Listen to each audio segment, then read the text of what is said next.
Got a drill for those of you who hit the ball left to right or slice or fade the ball that I think will be very helpful for you. The first thing is just identify what's happening and then what can we do to correct that.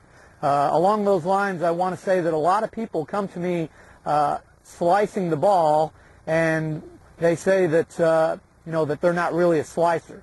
Let me say that a slice, or somebody who slices the ball, number one, can also hit pulls and pull hooks. They're the same exact shot where the golf club is swinging to the left of the target, and then it just depends on whether the club face is square, closed, or open. Okay, so for those of you who slice the ball, number one, you need to be able to draw the ball, and number two, we need to work our way back towards being a straight hitter. So if that means going too far and allowing you to start drawing the ball, which produces a more powerful shot, I would suggest that. Okay, so the first thing is let's identify what's happening with both the club and the face. So we have our tennis racket here, and it's going to be used to identify the club face position.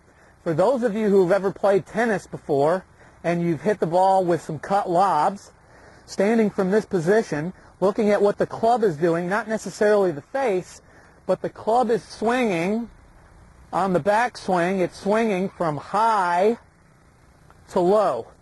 Looking at me from this angle here, the club is swinging from high to low.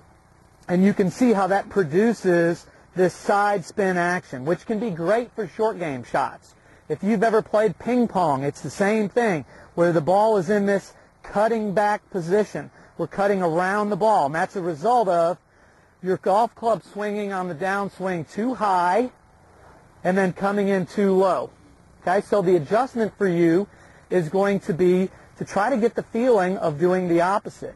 Instead of you starting your swing and allowing your arms to come out this way, what we're going to try to do is we're going to try to get our arms to drop in here low and then low to high. And you can see it's kind of like, I'll bring it on up, low to high. And I'm putting this top spin on the ball. My buddy who's a tennis pro had me do a drill where I just went up to the net and I'm just doing these brushes. He calls them windshield wiper shots, where you're just brushing the net. That's got to be the feeling. Notice how the club's going high to low, that top spin position.